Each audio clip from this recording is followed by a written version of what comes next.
రఘురామ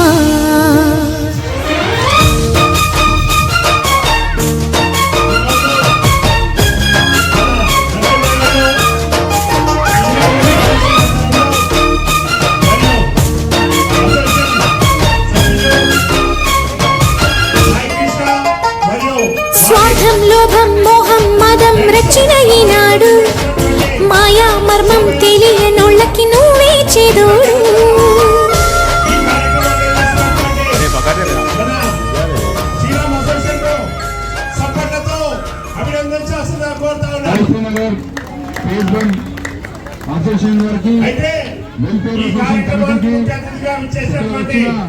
మన ఉప assembly senior నాయకులు మన చంద్రబాబు గారు అట్లాగే ఆరాగించి దీవెనలిమ్మ నీవే శరణం పావన రామ తల్లి సీతమ్మతో సేవలందారా తరలిరారా శ్రీరామ రామ రఘురామ నీవు మా తోడుంటే చాలయ్యా. జిల్లా యువమోర్చా నాయకులు నిర్మలా రాకేష్ గారు మరియు ఝాన్సీ స్కూల్ కరెస్పాండెంట్ మన విక్రమ్ గారు మరియు ఇక్కడ విచ్చేసిన యువకులు పెద్ద ఎత్తున కూడా పాల్గొన్న ప్రతి ఒక్కరు కూడా పేరు పైన జై శ్రీరామ్. అయితే ఏదైతే మన రాముడు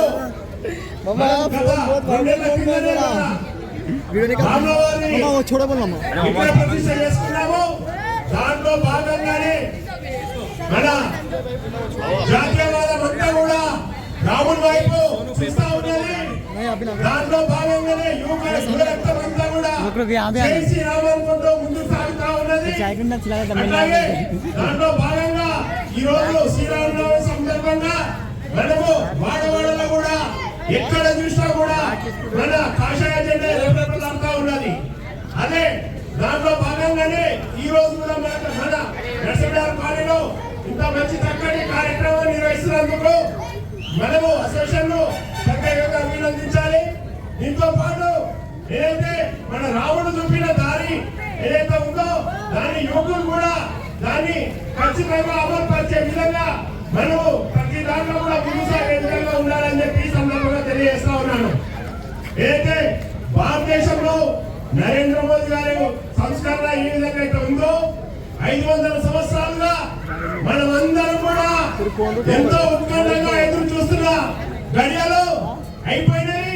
మన రామరావు భవ్యమైన మందిరం నిర్మాణం జరిగింది. దానికి మన వంతుగా భవిష్యత్తులో మన సనాతన ధర్మాన్ని ఇదే విధంగా ముందుకు తీసుకెళ్లే విధంగా మనమందరం పూనుకోవాలని చెప్పి ఈ సందర్భంగా తెలియజేస్తా ఉన్నాను. ఈ అవకాశం ఇచ్చినట్టు శ్రీరామ్ యూత్ అసోసియేషన్ వారికి పేరు పేరున ధన్యవాదాలు చెప్తూ ముగించుకుంటున్నాడు. జై శ్రీరామ్, జై శ్రీరామ్, జై శ్రీరామ్, జై శ్రీరామ్. భారత్ మాతా కీ జై, భారత్ మాతా కీ జై.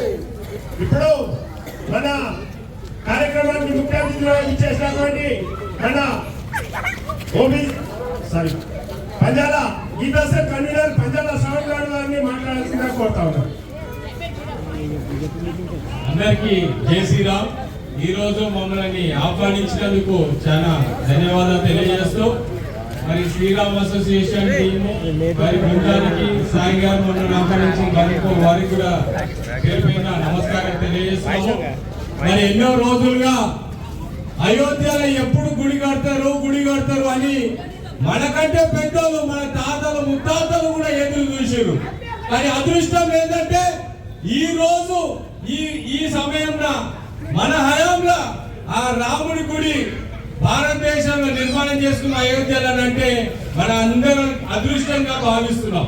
ఎందుకంటే ఎంతో మంది పూర్వీకులు కూడా ఎప్పుడు కడతారు ఆ దివ్య మందిరాన్ని చూడాలని చెప్పి ఆ రామ మందిరం చూడాలని చెప్పి అనుకుంటే ఈ రోజు యువకులుగా మనందరం కూడా ఈ రాముడి జెండా పట్టుకొని బురస్కంధాల మీద జై శ్రీరామ్, జై శ్రీరామ్.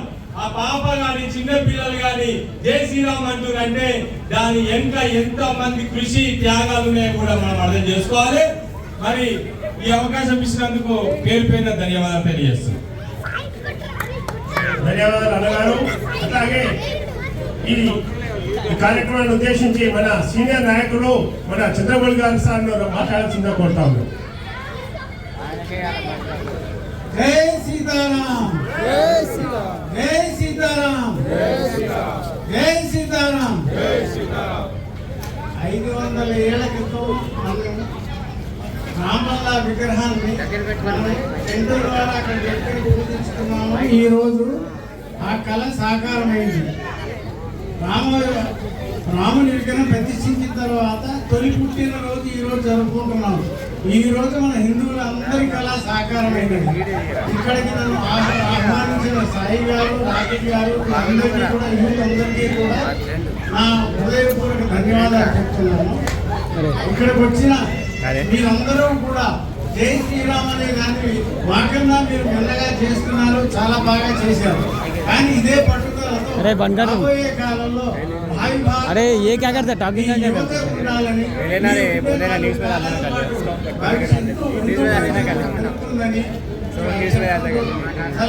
తీసుకుంటున్నాను. ఈరోజు अरे फोन आ रहा रे ముఖ్యంగా మనం ఒకటందరూ యువకులు మెయిన్ కూడా ఫోన్ అనే. ఆలోచించాలి. पल మన భారతదేశంలో మన హిందువుల పట్ల ఎంతో అన్యాయం జరిగినాయి. వీటన్నిటి కూడా చాలా సున్నితంగా పరిష్కార మార్గం వెతికిన మన ప్రధానమంత్రి గారు శ్రీ నరేంద్ర మోదీ గారికి మనం ఎప్పుడు కూడా రుణపడి ఉండాలని చెప్పి సందర్భంగా తెలియజేస్తా ఉన్నాను.